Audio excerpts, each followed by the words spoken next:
Hi guys, welcome back to another episode of From the Heart. Welcome. This is your first episode of From the Heart. It is. Welcome to the podcast. This is my brother Anthony Trca. If you guys haven't seen our videos, but if you're an OG, I know you most definitely have seen an episode with Anthony. It was actually highly requested. It's typically my most requested guest on the podcast. We've done a lot of different episodes in the past. I can link them below if you guys want to listen because they're all like gold. They're so good. We've done advice ones. We've done like life lessons, which we've like did advice to people, and then we did just a general kind of like life lessons episode. We've done one, I think, a little bit on relationships. We did one on sobriety and like addiction. Oh, I forgot about that one. And I feel like there was one with like siblings that we did all together with Jake in it as well. Yep. You've been on a lot, but it's been a minute. It's been like a long time. So this episode, kind of like the theme to my podcast is just kind of from the heart. And I like to just chat and talk and go with the flow of like, I guess, the conversation. I feel like it's the most authentic and it's my favorite way to do the podcast. And I know Anthony and I can talk for hours. So that will be kind of how this episode goes. But I do like to have like a general idea of what we're going to talk about. So today's episode, we're going to just kind of chat about like what we've been learning in life. Because I mean, every single week I'm learning a new lesson in life, and I don't know, God puts me through like another test. And then I was talking to actually a friend today. She was on my podcast as well, Maddie, my hair girl. And we were just talking about going through like valleys and low points. I'm like, I've learned to just channel that as like such a positive and like what can I learn from it. So there's always so much to learn in life, whether it's great, it's going great, or it's going bad. But yeah, that was the intro. Anyways. I do agree with what you just said, though, is every negative can be turned into a positive somehow. You've taught me that. Like, you're big on that. Well, it's because I used to be very negative. Yeah. Isn't that funny, though, how, like, but then again, too, you were so negative, and now you never want to be that way again. No. So it's like a positive that you were negative. Yeah. We have to learn from our mistakes, and I have to get burnt to learn. Yeah. But, it makes a big, big difference in your outlook on life, no matter what. You know, I think having a positive attitude is probably one of the most important things you can do every single day. Because you have control over that. Right. You have control over your attitude. And you know, they always say, don't let 5 seconds ruin your whole day. And I think that's extremely important as well, because people get so worked up about 10 minutes, you know, or in an hour, or the day before. They'll let it ruin their next day or their week or their month. And I mean, I'm even guilty of that. Like if I have like a bad interaction, I wake up to a bad text, or I don't wake up to something I was expecting to wake up to, or I get frazzled, like it definitely affects my mood. But I've learned to kind of rewire my thoughts. I'm better about it now, but it's definitely something like within the recent, I don't know, like I don't want to call my own mistakes trauma by any means, but I don't know a better word for it. But I think sometimes trauma is appropriate though. When you go through such bad situations, you realize how much worse it really could be. Yeah. And nothing is that bad. Right. Like there is nothing, I promise you, the worst day in normal life is not as bad as a day sitting in a jail cell. So like when people get upset or frustrated about something, I sit there and it just is very hard for me to understand, because I'm just glad I'm not somewhere I don't want to be. You know, I'm just glad I'm still alive and that I get the opportunity to be here today. Well, it sounds like you just sit in a lot more gratitude than most people, because a lot of people forget to sit in the gratitude of like what they have. And one thing that I love too is like, even like when I pray and stuff, I used to always just pray and ask for things and be like, God, please give me the strength for this, the courage for this, the knowledge for this. But it's really important to pray and also just give him thanks and praise him for everything he's given you, even in like the worst times. And one of my good friends, Maddie Ross, you guys, she's like a Daily Dose of Rose on Instagram, but she's going through a lot, literally on a Zoom call today with her. And she was like, her car is having issues. They're like trying to charge her a ton. She's moving apartments. Like they had to break their lease and spend a lot of money, or maybe not break their lease, but just like the transition, down payments and stuff, so expensive. And she's so overwhelmed, but she's like, I'm trying to be grateful that I have a car to have issues, you know, like a lot of our issues are honestly blessings in disguise. But then also too, it's like most of the issues, like for her car example, like she has a car. Some people don't even have cars to be like getting upset over. So she's grateful for that. And the moving parts and stuff with the cost of moving, she's like, at least I can like live in, she lives in Jupiter, Florida, like a beautiful place, and she loves it. And she's so grateful. And I'm like, just to see her and like act, because she shares it and posts it, but like everything she says and does is so real. And I just credit her so much for that, because it's like literally on a Zoom call with her friends, she's talking about that as well. It's not just like a persona. It's not just for show. Like, she genuinely instills that in her life. Well, and one thing I've noticed lately a ton, and I mean a ton, and I don't know if it's something I've just opened my eyes to or if it's getting worse in society, is the must be nice and the keep up with the Joneses attitude. Like, people cannot be satisfied with what they have at all. Thing is, and it just, I mean, it truly blows my mind. Like, I've never worried about where I live. Oh, you know, when I was in Arizona, Jake and I were sitting in the hot tub, and he's like, "What do you think? Would you ever move out here?" And I just laughed, and he goes, "What?" And I said, "No, there's no way." And he goes, "Why?" I said, "My house is $600 a month." Yeah, that's crazy. Like, and it's nothing special, don't get me wrong. It is a very, it's a shoebox house. It's a minimal. But it's $600 a month. Yeah. Like, there's no physical possible way that I can't make the payment, you know? And even your last apartment was $1,600. I don't know what you guys pay out there, but Prices in Arizona are much more expensive. it wouldn't even pan out for me to even think about going out there. Yeah. You know, it's just and a that's whole situational different. for you. Arizona brings you no benefit. But Right. for Jake and I, the networking and the connections and the community And I is tell worth that it. Like, to I a was lot of sitting people, in a you coffee know? shop, and a friend that I ironically like ran into connected me with someone, actually like a PR person for podcasting, and we connected. Like, I haven't done anything with her, but I'm like, the fact that I can be sitting in a coffee shop and possibly meet someone who can change the trajectory of my entire career, that's powerful. And Right. you can find that here, but it's a lot harder. Not like there. And it's like, if I have the ability to move and do something where I can't have that access much quicker, and the way I can be out to LA in 2 seconds, that's like, all another of that thing. is huge for us, and it brings us value, but for you it doesn't. And I think people often overlook that, though, and they don't understand, like, what brings you value doesn't necessarily bring me value, and vice versa. They just Right. try to compare, because it's obviously living in Scottsdale, Arizona is great, and it looks better than living in Cedar Rapids, Iowa, Norway, Iowa, but like, again, too, it's like, it's more than that, it's deeper than that. And like, I think it's good to branch out and move, but like, Well, the I city think, itself, it's for the opportunity I that think it brings. the biggest thing that I have a problem with is, first and foremost, quite literally anyone, male or female, can do exactly what I do. Yeah. I don't do anything special. I'm gifted that Yeah. I'm good at it. Yeah. But all I did was take advantage of the opportunity. Yeah, and I think Same with you. And people Yeah. people are too worried about what other people are doing to see the opportunities that are in front of them to Yeah. take advantage of. Absolutely. And I hope people open their eyes more. And I think it comes back to what you just said, is thanking God. Just remember to thank Him for what we do have, not just ask. Yeah. And things truly fall into your lap. Kenzie went to work with me one day, Kenzie's his girlfriend for and all we've you been talking about buying a different camper. Yeah. Like, my camper was old and needed updated. You know, the guy that owns our campground even told me, he's like, "Hey, you got like a year, maybe two, and you have to either get out or get a new camper." And understand, well, it didn't look bad, but No. you could just tell it was old. It was just aging. Like, it was just And- cosmetic on the outside. It was just aging. It wasn't Yeah. not taken care of. Yeah, it wasn't like some crack trailer or No, anything it wasn't. like that. You guys, my parents had it like 5 years ago, and it wasn't bad. But And we're driving down the road, and she goes, Yeah. "Well, what if we just get a travel trailer and we put 2 beds on the side, and then we can put the bikes in it?" And I said, "Well, that doesn't solve our camper issue. Then I have an extra trailer sitting at the Yeah. house, and then I still have to buy a camper." I'm like, maybe we should look at toy haulers. I'm not kidding you. I said it, and one pops up. It's 4 minutes from my house, God, like, literally will be and like, it was a fair price. boom. Like, I couldn't have even. dreamt of that. Yeah, I couldn't have situation. possibly Yeah. made that happen. Isn't that funny? Like, God will deliver something even better than you can imagine. Oh, So, yeah. like, we think our best case scenario, and like, we dream about like what we see and envision and want.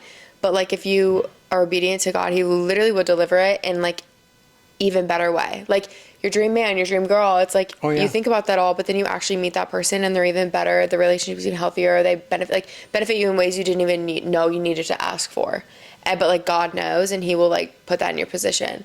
And that's why it's so powerful to be patient, though, at the same time, because a lot of people get really antsy and they don't have patience, and they fall on instant gratification and they settle, whether Well, that's in relationships or for a job or for it can correlate literally into anything. So there's a book, and if you're into reading, I'm not into reading, but I did read this one. It's called "Don't Eat the Marshmallow Yet." That is a very good book, especially for people that are impatient like me. I am an extremely impatient person, but I understand, well, kind of go back. Dad always told me, comes from when I was like 12. Craigslist days. I don't know if you remember Craigslist. Yeah. We didn't even have Facebook Marketplace. And I would find something and I'd ask him, like, I think this is a good deal. I think we should really look at this. Well, come back in a week. And if you still remember and you can't live without it in a week, then it must be important. 95% of the time, you forgot what you were even looking at. Yeah. But there were certain things that come back in a week. Yeah. And that's, Kenzie got excited about this camper, and I said, well, we'll go look at it, but I'm not guaranteeing anything. Yeah. And so we go look at this camper and kind of feeling the guy out. And I told him, I said, hey, I already have a camper. I don't need this. It's smaller than what I really would want, which it's not. It's actually about perfect size. But I said, I'm not where you're at. And he goes, where are you? And I said, I'm about $6,000 off of where you'd like to be. Well, would you meet me in the middle? I said, no.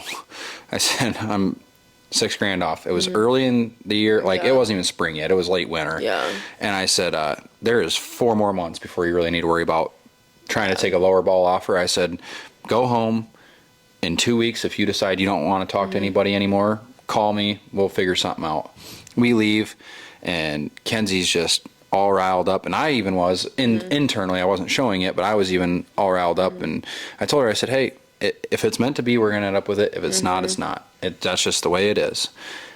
We were eating dinner, and he called me 3 times. I didn't even realize it. And I told Kenzie, I'm like, I have a weird feeling he's going to call me tonight and take the offer. And she goes, you really think so? And I said, I do, only because I'm a salesman. Like, all I did was sell myself of why he should take my offer. That's what I do for a living.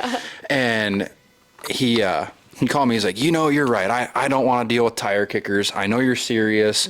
You understand that it can't be moved for a while. You seem like an easy guy to get along with. I feel like this is the right decision. I said, sounds good. I'll bring a check to you next week. And see, that's crazy. It was that simple. Truly. And like I always say, and this is something Kyler and I even said together when we first started dating, or before we did, but it was like, what's meant for you won't pass you by. So like taking things slow in a relationship, or taking things slow in a purchase, or literally in any decision you make, what's meant for you won't pass you by. And I think a lot of times we feel so much pressure to have things now and do things now, and like, because it is important to keep the ball rolling and keep I love what you guys happy. Talked about in Kyler's podcast, your second one. I thought that was really important. I hope people pay a lot of attention to what he said, because there was so much valuable information. Like, I almost started crying. I was so happy. Yeah, the kid's crazy. Like, it just... Everything has a purpose. And if you're out for lust, that's as fast as you can possibly move, and that's what you're going to get. But if you want something to last, the foundation, you have to have a strong foundation. If you want the tallest skyscraper, if you want it built fast, it's not going to last. If you want it to withstand time, then you have to build the foundation proper. I used to do dirt work and landscaping.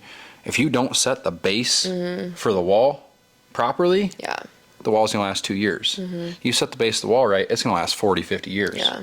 Like, it's a real thing. It's literally, and I think it's so important, because people do genuinely try and move so fast. But I also think, there is a point where when you know.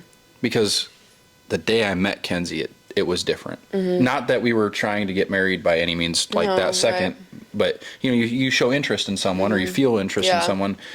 It was like a different connection than, I see people that ask her a lot, or complain all the time about their relationship. And she's, she tells me about it, and I'm like, I don't know why they're together. Like, they're not going to change. Nothing is going to change in this. And they're talking about getting married. Like, they just split up 2 months ago, and now they're engaged. What do they think is going to change? I don't see, if there's something you're not happy with and it's not moving in the right direction, nothing is going to permanently make it move in that direction. People are just too scared to be alone that they settle for like their like threshold, their minimal threshold. And I think that is a huge thing and that people don't Taylor realize. and I just had this conversation, and she was like, it's funny because now she's in a very healthy, serious relationship, like very serious.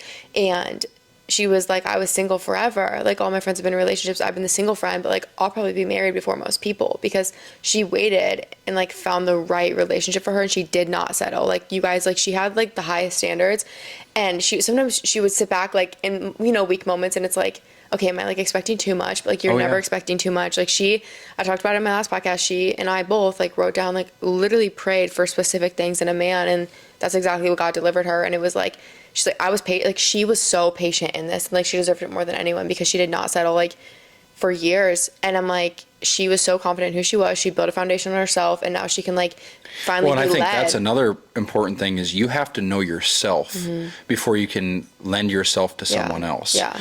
And I think people completely skip that step. Yeah. Or they find happiness in someone else. If you're not happy alone, you will That's what Kyle and never I be talked happy about. with somebody else. Him and I were like both perfectly fine before we met each other.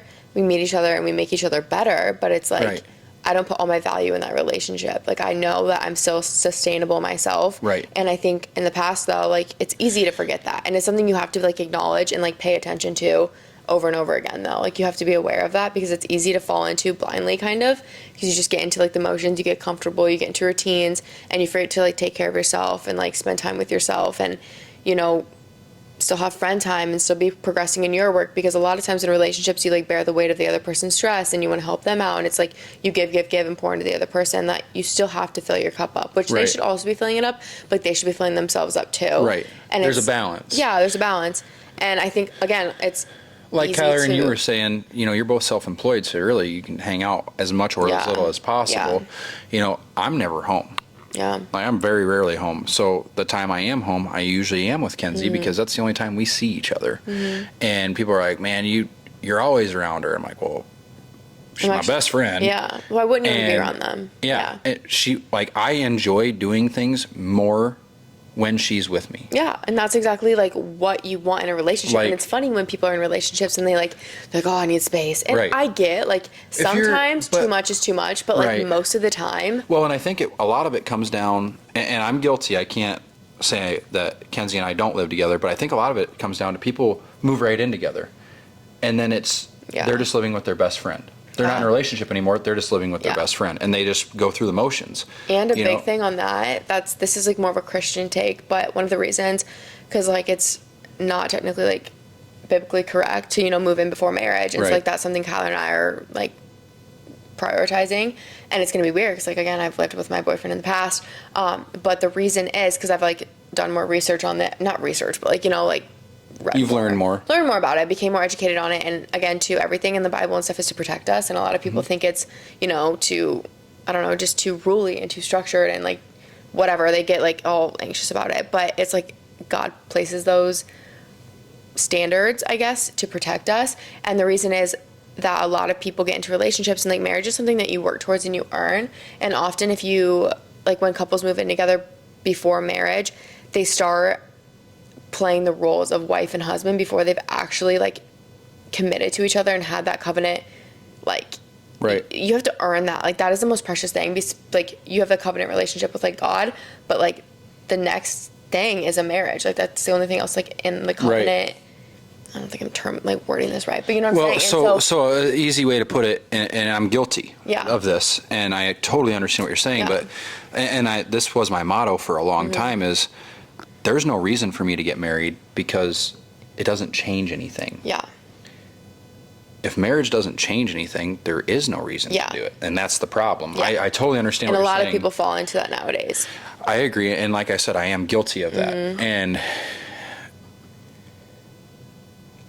we have learned more in our faith since Kenzie and I have gotten together, since a lot of this has happened. Yeah. The advantage is I'm really only home maybe 3 nights a week. So it's not like 7 nights a week where there's still a lot for us to enjoy together when we do get to see each other. But on the other hand, she does make sure I have lunch every day. She makes sure that I come home to a clean house. Yeah. She makes sure that everything She's doing like the good wife duties though. She literally calls me her husband at work. Yeah. Like when people ask her, like, oh, my husband does this. And she's like, I'm literally a wife without the ring. Yeah. And we moved to that point, and it's not, I can't say that we regret it, Yeah. but we have learned and understand that if I was to ever give somebody advice about it, I would heavily push them towards waiting. Yeah.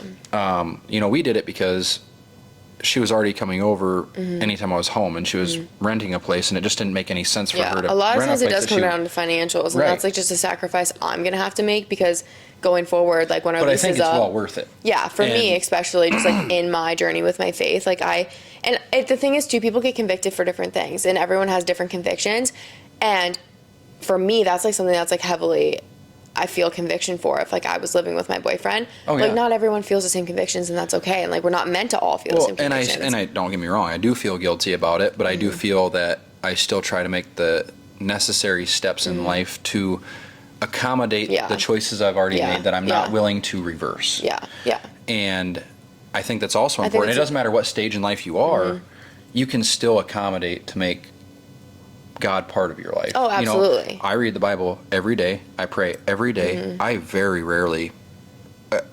We don't go to church here. We don't. We either watch Mark Driscoll or he's good, isn't he? we go with you guys. Yeah. That's it. Like we Yeah. don't go to church here. And honestly, it didn't ruin church because I know what I want, but there's nothing that will compare to it where I can feel so connected. We've tried a couple different places and it just, I get more connection sitting and listening actively versus going and sitting in a sermon and not connecting at all to any yeah, of it. and in And I my think that's opinion, important for people. I don't think it's right or wrong to like be in a church, as long as you're like connecting with the Holy Spirit and with God, and you're building a relationship and you're hearing the word. Like, do what's working for you. Like, do Right. what's for like further and pushing you towards Him.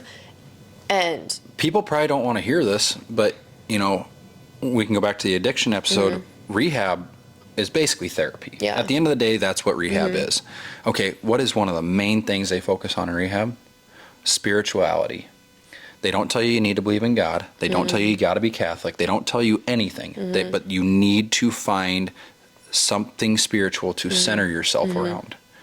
They don't tell you what you have to do. Yeah. But that is a key, pivotal point to keeping your life centered. Yeah. And I think more people need to understand that, because that was 3 years ago, and that's when I really started thinking, okay, Yeah. God has to be real. There's a reason I'm still here, but I never got deep into my faith. And then it's like one after the next after the next. It was sign after sign after sign different for seeds are being 3 planted. years Yeah. of this has to be true. Last July, I walked out of a car crash Yeah, that that really was so I didn't scary. deserve to. That was- Any difference, I could have been the one that died. No, it was instead of like the truly other a guy. miracle. Like God was Yes, and protecting you. racing dirt bikes. There was times that I shouldn't have made it out unscathed like I did.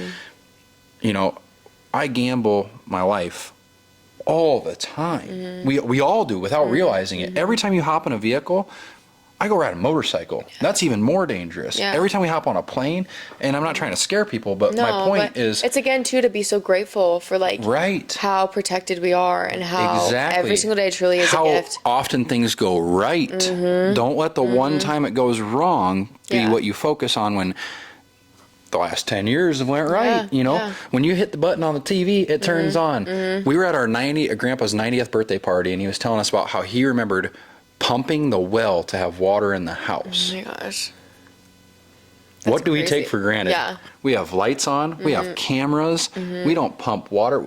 Most people probably don't even think that's real. Yeah. Like people our day and age don't even realize that you quite literally had to go pump water if you wanted to drink it, take a shower, boil it, to cook. Like We live so comfortably with so many simply. conveniences. Like there's not much we really truly have to work for, and I think that's why I've realized when I don't have something really hard that I'm training for or working towards, or like a project in my work and stuff, like it's very unfulfilling and you don't feel great. Like it's easy to get down in the dumps, and I think a lot of times it's just because of like this day and age. We're I'm so guilty. comfortable. I'm guilty of the same thing. Is when I get to a certain point, it's like, okay, what's next? Because I never thought I'd make it this far in life. Practically debt free, 'With as many motorcycles as you can count on almost two hands, new camper, boat, truck. Like, we are so blessed. And I'm not trying to brag, but like, I don't know what more I could ever ask for in life. Well, it's just crazy because you've been like so low, but you Right. built yourself back Literally, up. 5 years ago, I was negative $200 in my bank account. I had nothing. I didn't have a vehicle. Like, I didn't own a vehicle.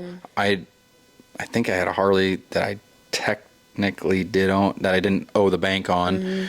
That was like the only thing I owned. Yeah, but you had like you were on the struggle bus. You Oh, were, yeah. like mental battles, relational battles, like Everything. career battles, like everything. But now look at you, like everything is flourishing. Oh, yeah. And it's so encouraging though for people to understand like there are going to be valleys, and a lot of times in church they say like if you're going to peak, if you feel like you're peaking, just wait, because the Lord will humble you and bring you back down, and like you're probably getting prepped for like another test to Right. like learn from. And the thing is, every time you come out of those like valleys and those tests, you come out And on it top. happens fast. And it does. And You I know, was like- when I was sitting there and I was like, oh boy, like I'm on a high right now. Like that's right when I met Kyler, I was meeting a lot of friends. Like my career was doing great. Like no stresses, you know. But I then don't it's, think like, you should fear that, though. No, because the like, thing is, He's not going to put you anything through that He won't put you Right. anything He can't get you through. Right. So every time I'm like stressed out, every time I'm worried, I'm grateful because I'm like, okay, like clearly this is something that I need to like hone in on and kind of investigate myself and reflect on. Well, I think,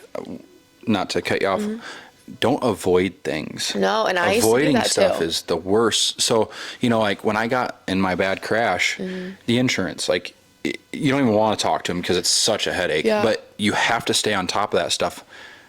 I actually located a trailer 3 days prior to me wrecking. That's crazy. So, like, I already, you know, I kind of already knew that.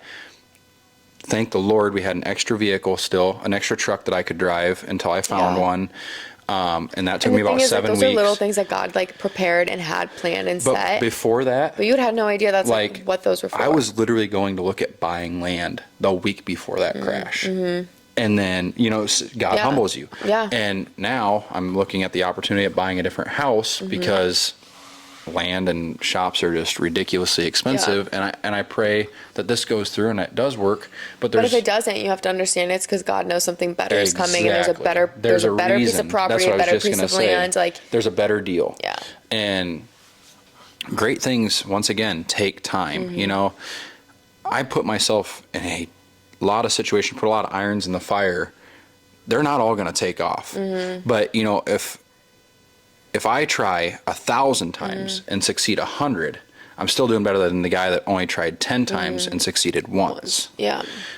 So I'll throw as many darts at the board as I have to keep trying. I don't take the L's. I learn and keep moving forward. Exactly. I saw something today, and it was like people fear failure, but the thing is, like, failure is such a blessing because you can realize what you're doing wrong, pivot, and do better. Like, you'll be doing Right. better than even. Like, you can kind of avoid plateaus by doing things that scare you, you know? And I Right. think even, like, for content and stuff, sometimes when I feel like my content's plateauing, I'm like, okay, I'm not challenging myself enough. I'm not thinking creatively enough. I'm not trying new things enough because I do fear, like, failure sometimes. I do fear, like, oh, this video is going to flop and put all this time into it. But it's like, okay, if it does, take some notes on it, take some stats on it, and then literally from there, like, you have data and you have information and insight as to how to better perform and do better at your career and your job and everything. And so that's something I'm trying to do more of, is stuff that scares me. Like, what's the worst thing you fail? Like, today on my run, I was planning on running 2.5 miles, and I was like, you know what?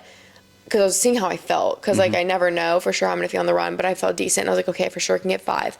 But then I was like, why wouldn't I go for another one? Like, am I scared I'm gonna die? Like, am I Right. scared I'm gonna get tired? Like, what's the worst thing that's gonna happen? You have to walk back, boo-hoo. Like, I'm Right. out for a walk. Like, there's no harm in that. And so I was like, okay, Chloe, keep running. Well, it's funny And- you say that, because last Friday, well, we'll start last Thursday, 6 of us decided we were going to go to Indianapolis for a motorcycle show or event.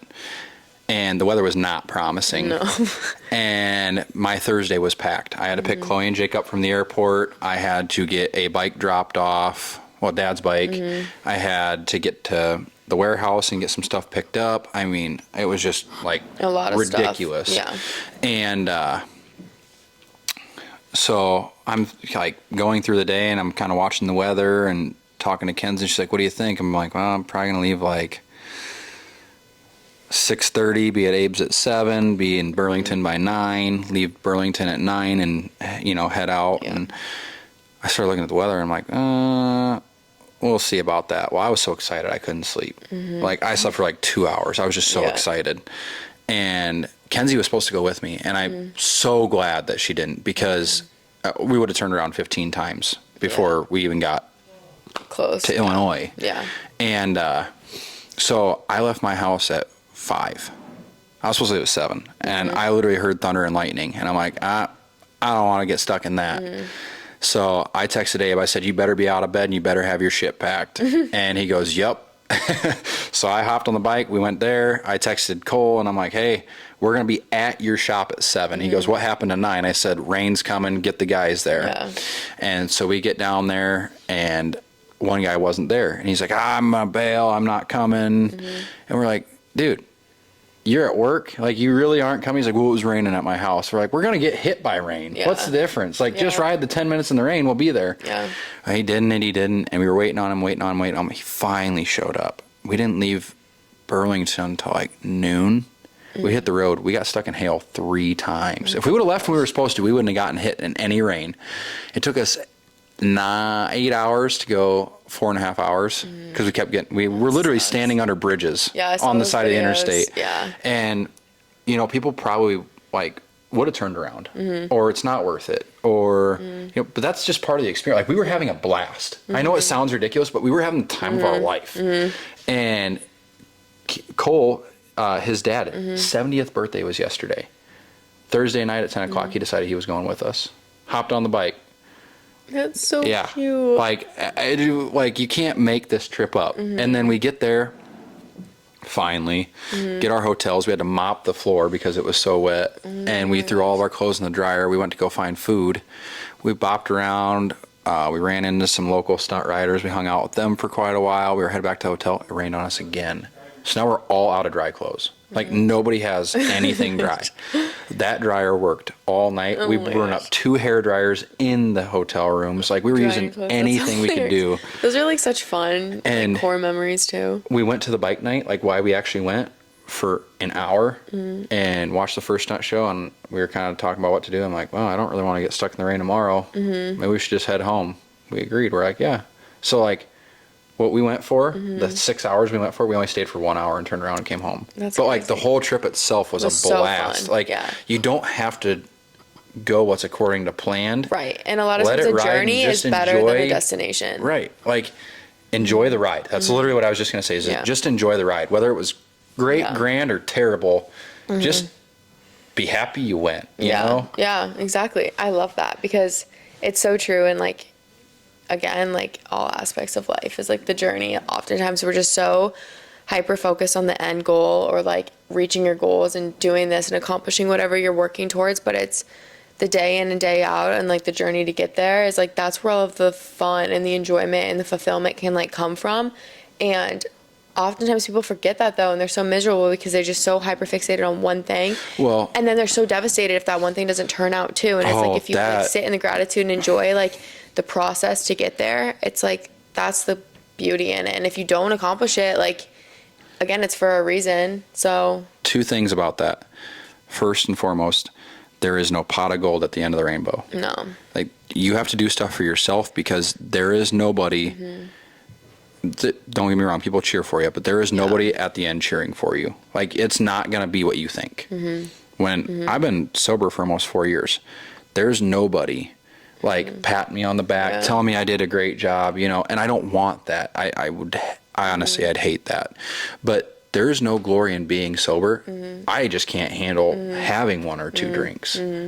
And also, people wishing life away. Man, I wish I was just 4 years further ahead in my life.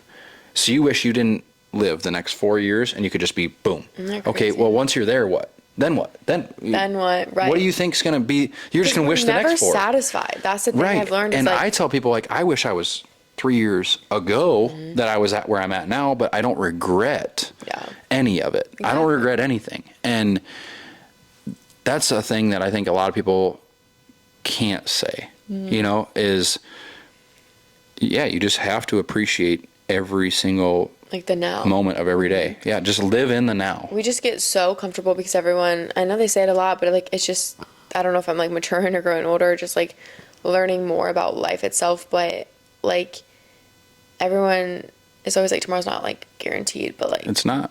the more I grow up, the more I see how like real that is. And it's like friends lose parents and people get sick, and you know, it's just, it's crazy because you think it won't happen to you, but that kind of stuff does happen, and it's terrifying. A customer of mine last Friday unhooked a gas line and exploded and killed him. Yeah, that's terrible. 4 kids, all in high school or younger. Like out of the blue, you know? Well, yeah, like, literally nothing is guaranteed. The unhooking, that's what he does for a living. Simple job. And it backfired. Like, yeah, you just never know. you don't. You could fall. I hate saying this. You could literally fall down the stairs. Yeah, and I know a guy that did that. Broke his neck. Died. Yeah. There's just freak accidents and stuff like that, and I don't know. I just think if you're so focused on trying to keep up with other people and you're not present, like, you'll regret that. And that's And I think, I wanna regret. you know, obviously social media is a very important part of your life, and you're very good at moderating how much you use it. And you've taken the active steps to make sure you're properly using Yeah. it.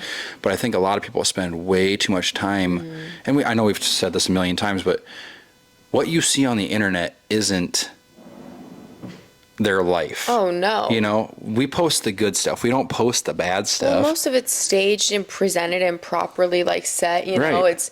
It's not actually, like, that realistic. Like, Right. a lot of stuff is... Well, it's crazy. So, like, you know, for me, we go to these big bike events, right? And you expect, like, when you see it on TV, you see the podium stand, and it's huge, and there's champagne and roses and, you know, the checkered flag girls, and, you know, it's this big elaborate thing.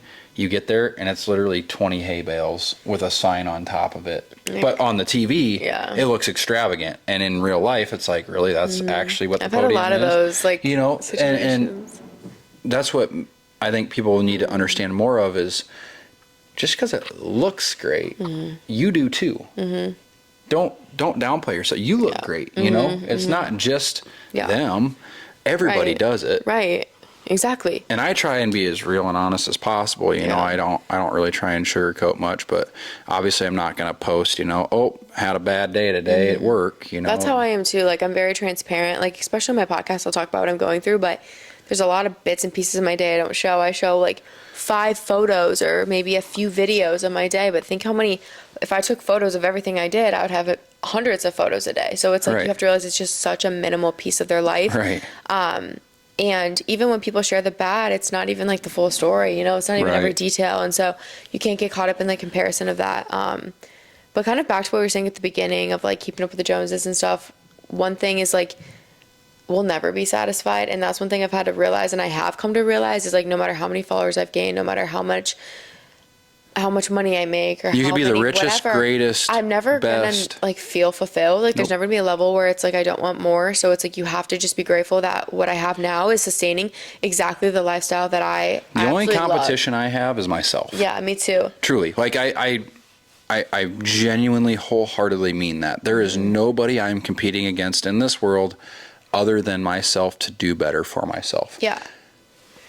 No, and Because there is no gratitude, there is no excitement, and I don't know if that's a gene that we have or if that's how everybody feels. I think it's how everybody feels, but like, there is no. No, the only time I've ever been like upset is when I know I could be doing better and when I have done better. Whether that's Honestly, like, my physique or my career or my work ethic or anything. Like, anytime I'm usually down and in a bad mood, it's self-inflicted because I'm not. let me ask you this: have you ever done something like to keep up with the Joneses, like a trend or something? For sure. Do you feel remorse when you do it?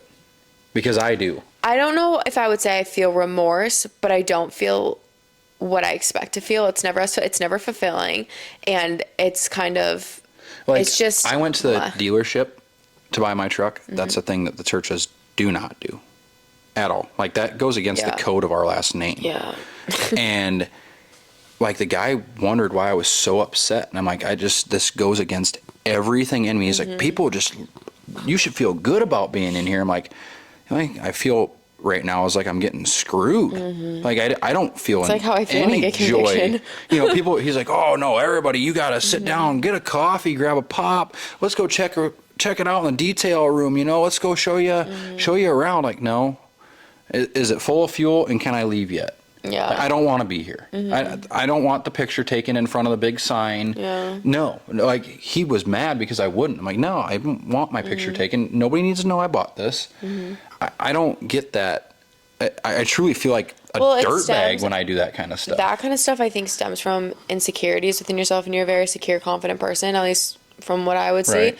and know like of you. But I think a lot of that kind of stuff does stem from insecurity because you're trying to prove something, and that's something Kyler's like really talked to me about, is like when things are ego driven or like driven by the pursuit of like helping others and for God and stuff. Like yesterday, this is huge. Actually, I want to talk about this because you'll like this. So I hosted my first run club yesterday, you guys, and I was so scared. I was so nervous. Like all day, I was like anxious. I was I'm like, I have not felt this nervous in a really long time, and I was scared no one was going to show up because I'd like one girl DM me and because I was running, and she was like, you should host one while you're in town. And so I shared it and I was like, would you guys be interested? And I would say about 80 people in total voted that they'd be interested. One was like for a Wednesday night and one was for a Saturday. And I was like, you know what, I need to do the Wednesday because the wedding's on Saturday. I don't know if I can swing it.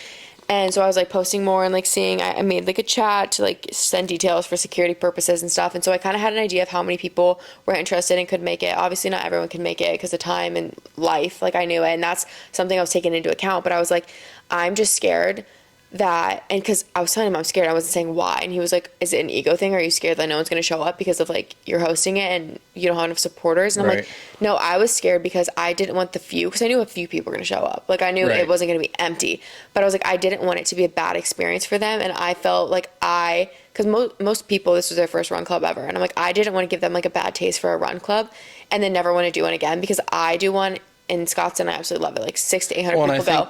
So I was so scared, but he like made me reflect, but it made me think. Cause I'm like, a little bit of it was like, yeah, that would be really embarrassing for me to like post about it and then no one show up. Like that's an ego hit. And like, dang, maybe people aren't as supportive as I thought, or maybe I don't have that many, I'm like, what am I doing wrong? But then again too, if no one were to show up, it would make me reflect and be like, okay, why did no one show up? But then another thing, he was like, you need to look at it as a blessing. He goes, God's going to put as many people there that need to be there.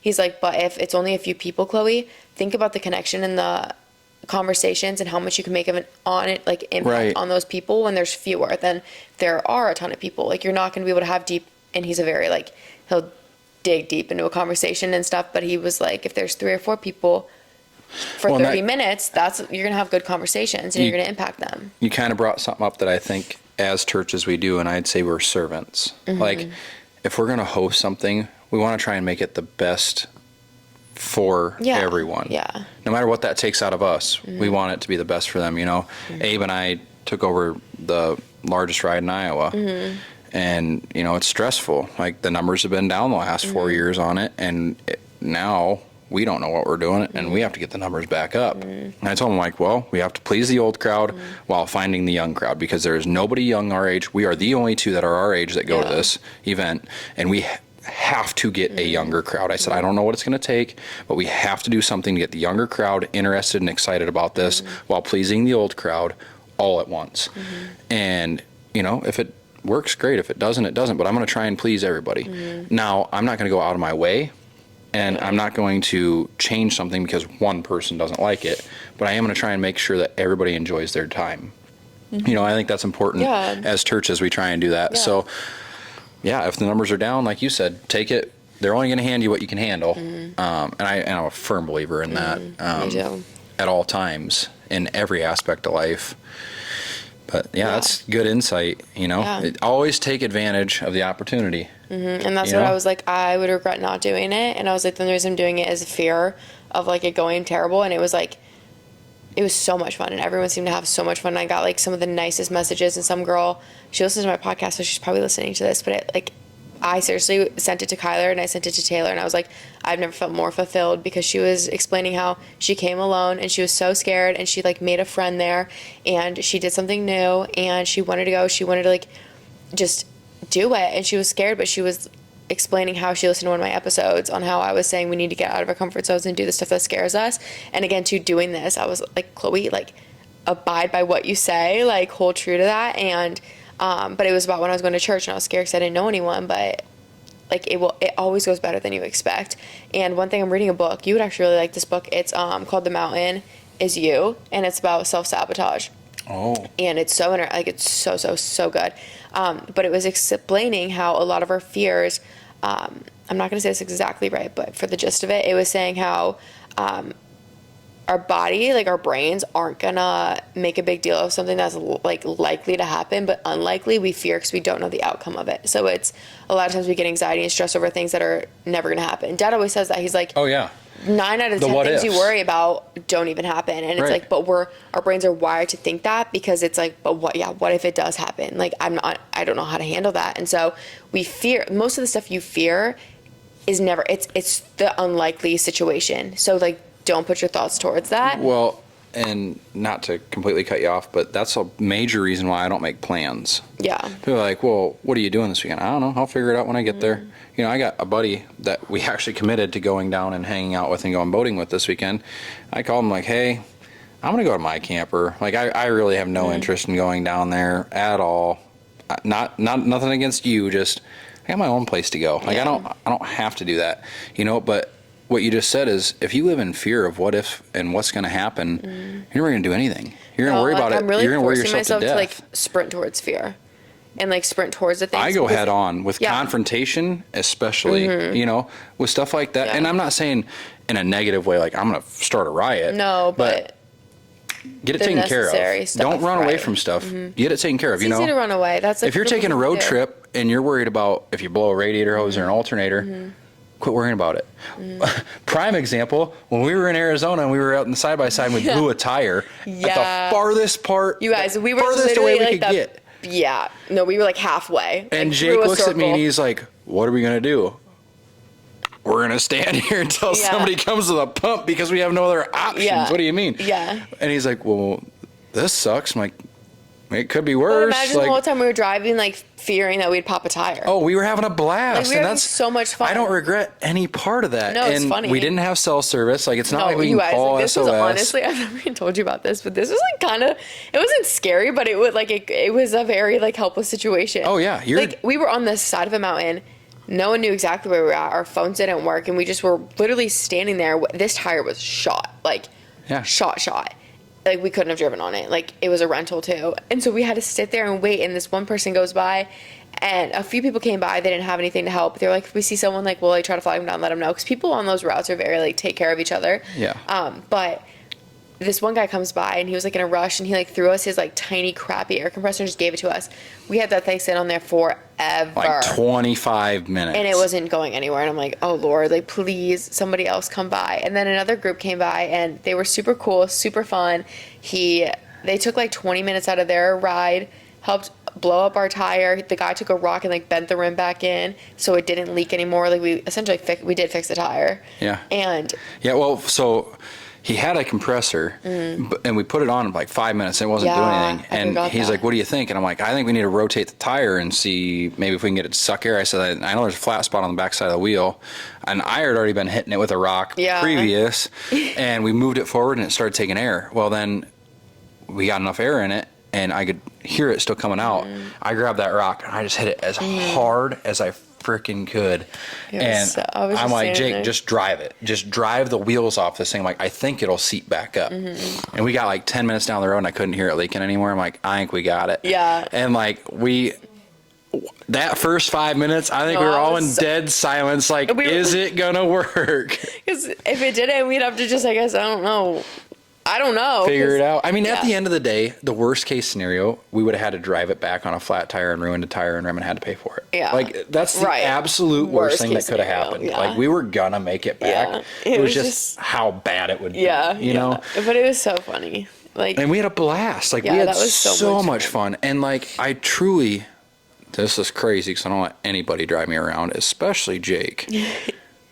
But we were like, we're talking inches from the edge of a cliff. Like, we're talking hundreds to thousands of feet windy straight turns, down. big rocks. And I'm trusting Jake to drive us around, which he's wild child. He's ripping that thing. I'm Oh. sitting in the back with Like Kenzie, and I'm nothing's like, wrong. Like there's nothing to worry about. just hold on. But you just have to trust in that situation. Like we had so much fun. That trip was so much fun. You know, I still reflect. So we got back on a Monday. I literally hopped in my truck and I drove to South Dakota to go to work. I think I cried 10 times on the way to South Dakota. Like I was so happy. Everybody was happy. Not that we're not happy, but like Jake and Dad and I are all so similar. It's very hard for us to all get along. In the past, it's always been very hard for us to all three be in the same spot or same area and get along and not bicker, not get mad at each other. And we were there a week and there wasn't even one slight raise of a voice, question, nothing. No, it was just like calm, peace. collected, peace. And even last weekend, you know, we got here and it was the same way. And I think everyone has put in effort to be better. Yeah, for sure. But I think it's where we are in life. Like, do they know about Jake's friend? Girlfriend, Emma? Yeah. Okay. Yeah. So he met Emma like not even a week before. Days, you guys. We all show up. You guys got there a Thursday. Yeah. Jake met her on Tuesday. They came in Thursday. She met our family Friday. The whole family. She met us at a rodeo. She was all dressed up in her little bell-bottom jeans and cowgirl boots, and it was. And she fit in perfect. Yeah. Like perfect. Kyler, same way. Like truly, as a brother, I could not be happier. Yeah. As a family, I don't think we could ever be And us girls, better. like Mackenzie and Emma, like I was telling Mom, like I have always prayed 'cause I don't have sisters, and I'm like, Lord, like please give me like sister-in-laws that I like absolutely adore and love, and like would want to go like spend time with and be friends with. Oh my gosh, like anytime you or Emma pop up on Kenzie's Instagram or anything, she's like, I just love them. Like I just love them so much, and I just have so much fun.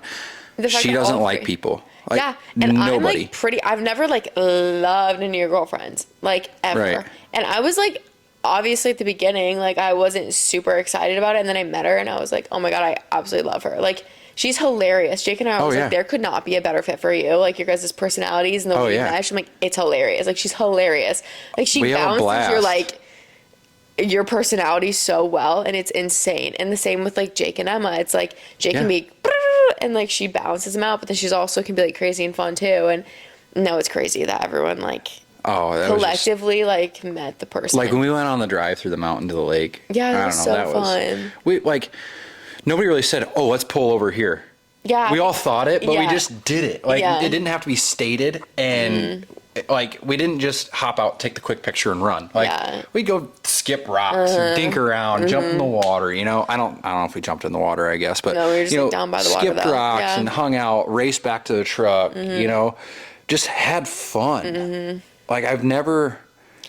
That was the most fun I've ever had. And it was like it's in the most simple things. Yeah. Like I don't it's like when you're around the right people. Yeah. Yeah. I don't think I would have fun going to Wisconsin Dells for a weekend. And like, we got to go here, we're going here and here, and we're going to eat here. Like, no, let's just go. Like so prime example is Abe, Cole and I, we're supposed to go to Elkhart Lake, Wisconsin tomorrow afternoon. Cole bailed. Stuff came up. He's a business owner. Yeah. He has a lot going on. He's like, hey, I got 6 or 8 people dropping bikes off. There's no way I'm going to get out of here tomorrow. And I'm like, hey, I'm proud of you. That's awesome. Having business is a good problem, you know?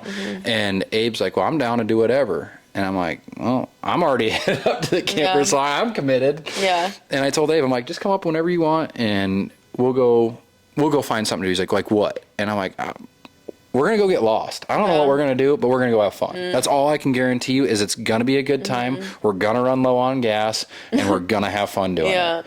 Like, there's this place called the Plywood Palace, and it is, like, on the Canada border in Wisconsin. It's 6.5 hours from the camper.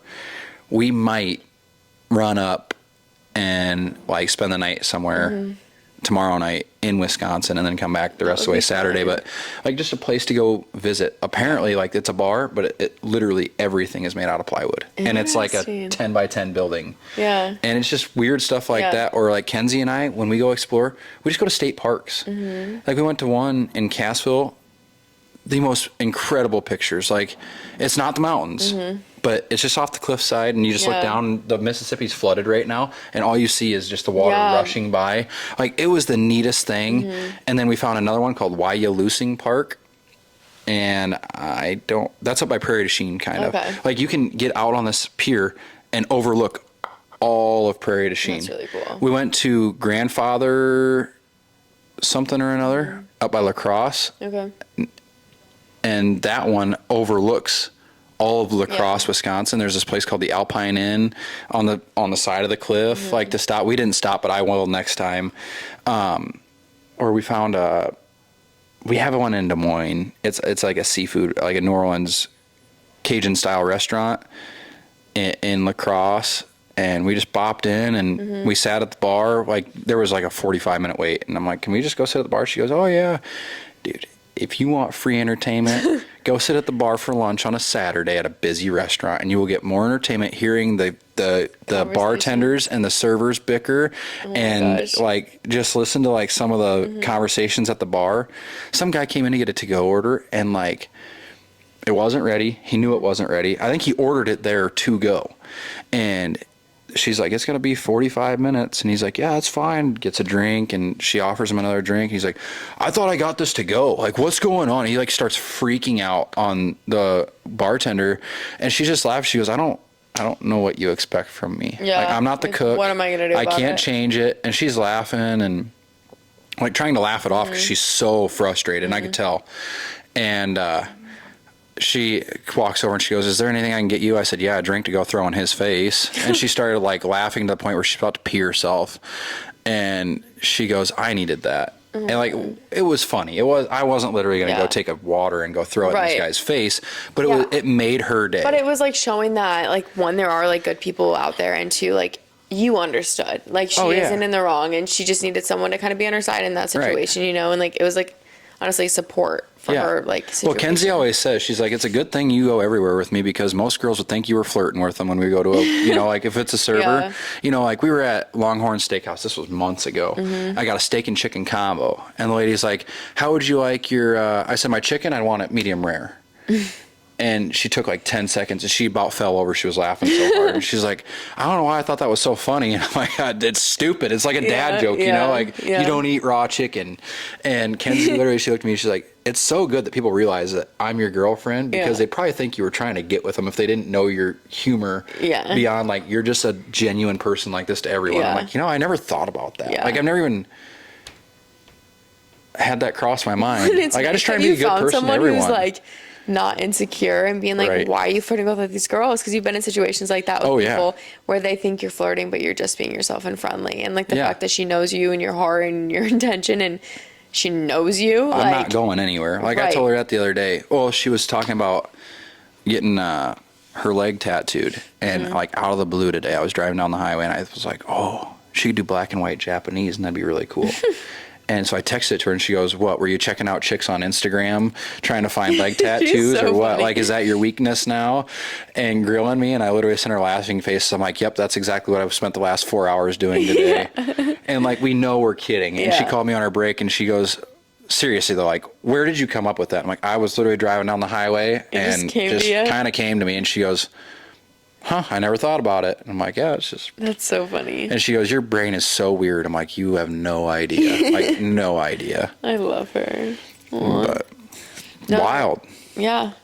I don't know. Life is just so great. I don't know. I love having you guys back. I know you guys don't love being here, but. Honestly, I like being here a lot more than I was expecting. Truly. It's peaceful. It is. But I'm like, because I'm comfortable and everything's familiar, and I'm like at home and mom's cooking. What feels like home? Just honestly being home. Here or Arizona though? Like which one feels like home? Oh, definitely here. Like feels like still? Home. Yeah. But I don't know that I could ever feel home in Arizona just because of the speed of life. Yeah, and I always say like Arizona is more of a like, I don't think I'd want to raise a family there. Like, I won't be there forever, I don't think. I mean, I'm not writing it off forever, but I don't think, like, in the valley, like, I don't see myself, like, wanting to raise my kids there. But it's really, right now, it's just such a good place for, like, early 20s, like, startup, network, connect. It's a big city, lots to do, lots of people to meet, and I just, like, I love the area. I love it so much, and all of that. It's honestly like a melting pot for a lot of people. Like, a lot of people come from everywhere and come there. There's not a lot of, like, people from Phoenix that area. stay there. Yeah, there's not a lot of born and raised. So you meet people from all over the world, or more country. I don't really meet people from all over the world, but all over, and it's really cool. And that is awesome. Yeah. You know, I'm very fortunate. I just talk to enough people that, you know, you can go out anywhere and know somebody. Yeah. I got a friend moving to Montana, and I really... Montana, okay. You were, like, the fourth person in the past week that I've talked to 10 Montana years ago, I looked about. at land in Montana because it's so cheap. Yeah. It was. I mean, no joke. I was like 20 years old, 19 Yeah. years old, looking at land in Montana because Colton's family owns some out there. And they were like, oh, it's so cheap. Like, we'd be dumb not to hang on to it right now. And I'm like, maybe I should go buy land out on the side of a mountain, you know? You just think about it. And then he started dating this girl, and they own like 100,000 acres in Montana. I mean, it's like a ridiculous amount. Like, They saw me, like, too. they are real cowboys, full blown ranch, ride horses up the side of the mountain, That's so corral cool. the cows, like So cool. true cowboys. And I told him, like, I'm not sure that you won't have another employee at some point. And he goes, what do you mean? I'm like, I don't know. I'm a cowboy hat and a horse away from being a cowboy. And I think I could live that life. Yeah.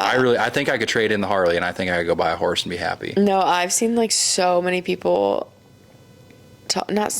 like, relative, like, you, Kyler, Jake, Dad, It's Taylor's boyfriend. It's like, silent. Everyone's talking about Montana, but they're like, keep it hush hush. Like, because the people in Montana wanted to stay that way, but it's, like, such a hidden gem. Well, if you ever watched Yellowstone, like, yeah. that's a real thing. Yeah. And I want people to understand, like, and that's not only from there. So Brady lives in Dallas. Californians are moving to Dallas like crazy Yeah, and infiltrating it, and they're changing the way the state is, and the locals hate it. I mean, they despise it, and that's when things get rough. Messy, yeah. Like, you have to respect other people. If you, The culture. just like if you're in the woods and you find a bear, that's their home. You know, that bear is not happy that you're there. If you cooperate, it's probably not going to eat you. If you act like a dick, Yeah. it's probably going to eat you. Yeah. You know, it's the same way with humans. If you are stomping on somebody's house, they're probably not going to Yeah. appreciate it, you know? And I think that's something that more people need to understand when they go on vacation, or whether they're trying to find somewhere else, is Yeah. take it with gratitude and be gentle about it. Yeah, I know. Because It is, like, weird, like, even, and I wouldn't even consider, I don't even feel like a local yet in Arizona, but just being in a city, being in a town where people do visit, it was like a culture shock, because I grew up in small town Iowa where people don't come to visit Iowa. right, You don't have any tourists. we're so called a flyover state. we are a flyover state. Yeah. So it was just a shock, but it is interesting. Even when I see, like, bachelorette parties just being reckless and stuff, you know, and, like, making a mess and just tearing it up, it's like, It's not theirs, they don't have to worry about it kind of attitude. yeah, and I'm like, like, it just kind of, like, bothers me a little bit, because it's like, take care of, like, where What I we live. have. Yeah. But no, the Montana thing, like, the boys would love to live there on a ranch, and Emma, like, Jake's girlfriend, loves Montana. I'm like, And that I feel like blows I'm my gonna end mind up for in Jake, Montana. because Jake is so big city Scottsdale. Yeah. Like, Jake loves it down there. Like, be his wearing his- enthusiasm is Yeah. awesome. I love it. Yeah. I'm so happy. But we could not be more polar opposite. Like, I live in Yeah. a town of 400, and I'm trying to figure out how to get out of that. Yeah. And, you know, how many thousand of people live, hundreds of thousands of people live in So the many Phoenix people. metro area. Valley is crazy.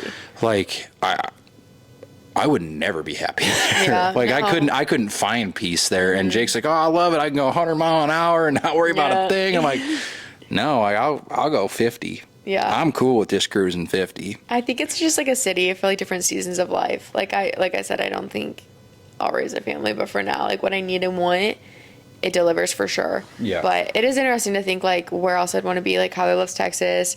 I've always wanted to visit Charleston. The boys love Montana. Like, I wouldn't be opposed because Utah looks beautiful, but I have no desire to go to Utah. But like Montana's kind of like similar. California, like then it's like I kind of want to like live by a beach and like experience living near a beach and being like a little beach girl for a point in my life. I don't know, but it changes all the time, so I have no idea where I'll be. But for now, I'm loving Arizona, so we'll see. I think wherever you go, It's you'll gonna always be sick of fine. it. You know, like everybody leaves Oh, here yeah. and they're like, "Oh, I gotta be on the beach in Florida." That's great, but No, I think it's not where you are; it's who you're with. And like when you well, find I just great think you're people, gonna I get think- used to it. You know what I mean? Oh yeah, Does that make I mean, sense? I Like, already get used to Scottsdale. when you said it was like permanent vacation, I guess is my point. Yeah. Like even if you live on the beach, at some point you'll be like, okay, when do I get to leave here? Yeah. You know, I think you have to truly find the beauty in where you're at, no matter where you are. I'm not saying that you shouldn't move and try like I think Chloe it's and a Jake. really Like I think good- it's great that they did that. I moved 40 minutes that way, and that was enough for me. Like I'm none of us stayed in Yeah. town. Like at all. Jake went to school in Des Moines. You went to Iowa City, which you Yeah. came back home, but Yeah. still, like you left for a while. Then I went to CR even. I got out of Marion. Like Yeah. that itself was just a town over, but it was a town over. It's still 15 minutes a different direction. You know, we didn't nest, and I go places, and I'm not kidding you. I think there's certain people that I have as customers that they probably haven't seen anywhere past 10 miles of their house in decades. Yeah, that's real. Like that's real. And I'm like, man, they haven't seen the outside life Yeah. at Just all. in their own little world. Yeah. I mean, we went to Indianapolis, you know, and we're not that far. That's only 6 hours from here. The culture shock of Indianapolis compared to even Cedar Rapids, Imagine moving to Phoenix. I was like, oh, there was just some hood rat shit going on. Indy can be like that. Yeah. We went to a Waffle House and Yeah. you couldn't even go in. You could only order at the window. There were seats, but you weren't allowed inside. And so we found this taco truck and it was down there at a gas station and like you just made sure somebody was looking behind you while you were looking forward, That's so kind of funny, deal. yeah.